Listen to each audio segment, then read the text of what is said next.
We're happy that we are going straight away to the last 16, especially because it's only 2 years ago that we were playing Europa League. Arne, first of all, your thoughts on finishing third in the standings, the achievement that is, and the fact that you could face one of Juventus, Atletico Madrid, Galatasaray or Bruges in the last 16. Nah, it's what you want if you start the Champions League season. You want to finish top 8 because that helps, of course, because you skip around and sometimes you can have a really hard team to play against in a round like that, which is shown by the teams you just mentioned. So we're happy that we are going straight away to the last 16, especially because it's only 2 years ago that we were playing Europa League and we went out in the quarterfinals against Atalanta. So 2 seasons in a row now, being at the last 16, and this season, as we were last season, we were very hungry for more. We will definitely be hungry for more this season as well. You said before the game about the need to be better in both boxes. With respect to that, what do you feel you got tonight from your players? No, there was an obvious improvement, but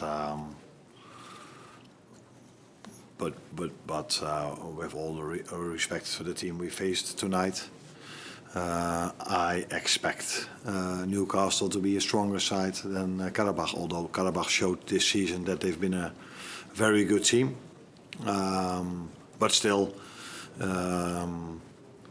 we hardly conceded anything. There were 6, 7 or 8 minutes that the other team were better than us, and that's the maximum usually in our games. The other team is better than us, and then we always concede. But today we made sure there were no minutes that the other team were better than us. And that always helps, and I think set pieces played a vital role in our Champions League campaign till now, and tonight again, because the 1-0 was a set piece and the 3-0 was a set piece. And that gives a complete different look and feel to a game. Because all of a sudden you're 3-0 up, and then people are usually much more positive than a 1-0 lead. And so yeah, very positive about our game, very, very clinical in both boxes. Although after the 2-0, I think we had multiple chances to make it 3. But we hardly gave away a chance, and in the 92nd minutes you could see when they had maybe their first and only counter-attack of the second half, how much effort we put in to sprint back. Federico Chiesa, my number 9, was defending inside the 6-yard box. And I've also said many times, or not many times, but I said recently, if we can improve in both boxes, it's going to be very hard for any team to play against us. But showing that once is not enough, we have to show this from now on constantly. The downside is obviously another injury to Jeremy Frimpong. What's it looking like in terms of what is the injury that he's done? And I know it's early to say, but could that now force you to move in the transfer market? Now, it's obvious that if a player goes out like that, you don't expect him to play Saturday against Newcastle. And maybe I can come back to something I said yesterday when I said that it might, I used the word might, but apparently not everybody is listening very properly to what I say, has helped us that we lost against Paris Saint-Germain. We were not happy. I wasn't happy losing against Paris Saint-Germain. I wanted to go all the way with that team. That team was strong enough to win the Champions League as well. And we were by far the best team in the league. So we completely deserved to win the league. But if you are the best team in the league, then you have need those players available. And this season shows that if we have to play many games, sometimes you can get injuries as well. And that's what I meant. We did not face injuries after we went out against Paris Saint-Germain. And some people wanted to make my world even more ridiculous, saying that we were 15 points clear. Yes, we've been maybe in one moment 15 points clear, but most of the time we were 8 points clear. And if you then face a situation of 3, 4, 5 injuries, it might have been more difficult for us, but we were the best team in the league, and we could have won the Champions League as well, and we would have loved to go to the next round last season. But this club, it hits us harder if we have injuries than the clubs we are in competition with. And that was the point I was trying to make, but people picked it up in the wrong way, so maybe next time I should be a bit more clear with what I meant. So Jeremy is out, and let's see what the future brings. With you have some midfielders playing in your back line. Some? Yeah, half. And then, would you consider an emergency, like a loan or anything like that, to help you get through the rest of the season? We as a club always make decisions, as we at least think smart decisions. So we not only look at the short term, we also look at the long term. Longer term, that's why we sign young players as well. Very good players, but young ones that can still develop. Now we can see this development with a few. And it always depends on, are there players available that we think can help us? And if they are, can we afford them? And does this also be helpful for the longer term future? Because our players come back from injury as well. And I just said that we don't have a squad where we have 4 right backs and 12 midfielders and 3 or 4 number 9s. That's not how it works over here. So we have to do the smart things for the near future, but also for the longer future. And let's first see how Jeremy is. Maybe he's not able to play Saturday, but maybe he's able to play 1 or 2 days later. And we now go into a schedule with 1 game a week. So that would usually mean less injuries, but you're never sure.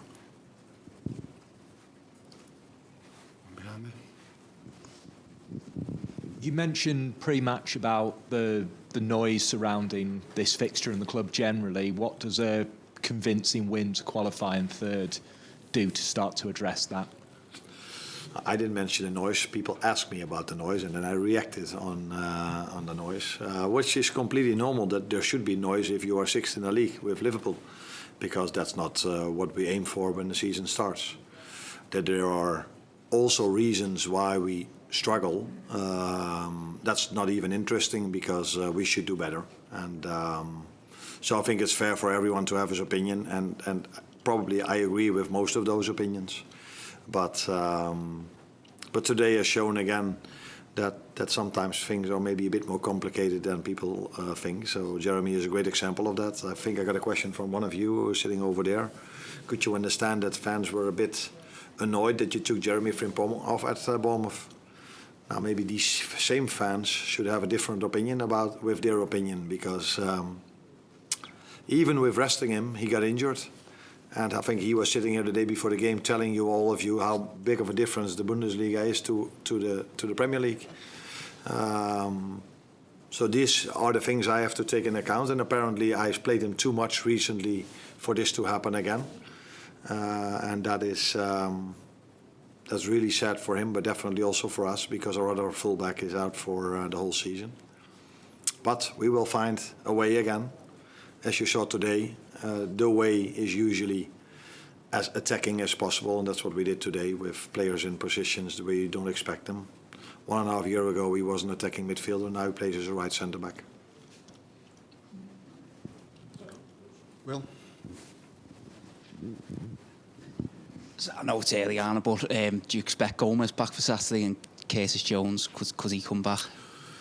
Curtis was sick, so we have to wait and see how that evolves. Joe might be tight, but hoping and expecting to have Ibu back. But I cannot guarantee this yet, but we're hoping that Ibu will be back with us, and Joe will be tight.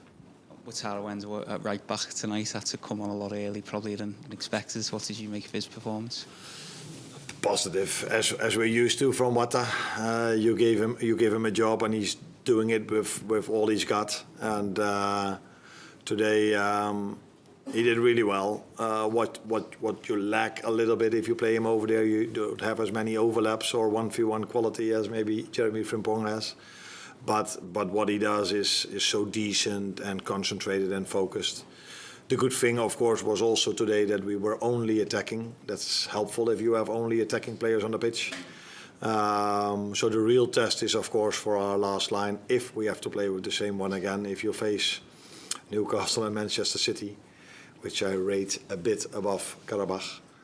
But for tonight, of course, it's nice that if you play with such an offensive lineup, that you are able to have so much ball possession and score so many goals and hardly give away anything. Tony?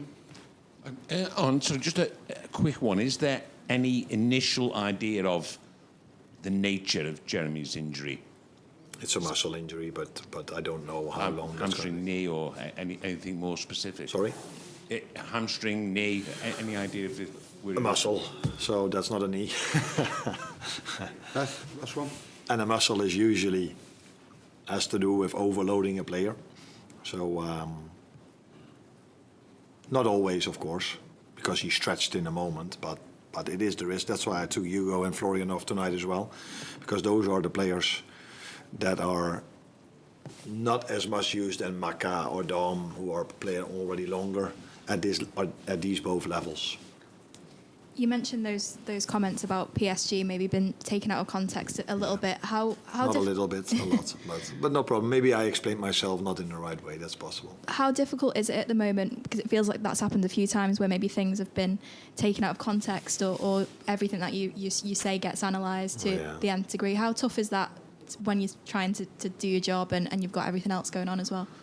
Nah, I don't follow all of it, but sometimes you hear certain things. I think I've always tried to be myself as long as I'm a manager now, and what I usually do is give long answers and try to explain in the best possible way what I mean in a different language, but I think I'm quite okay in English.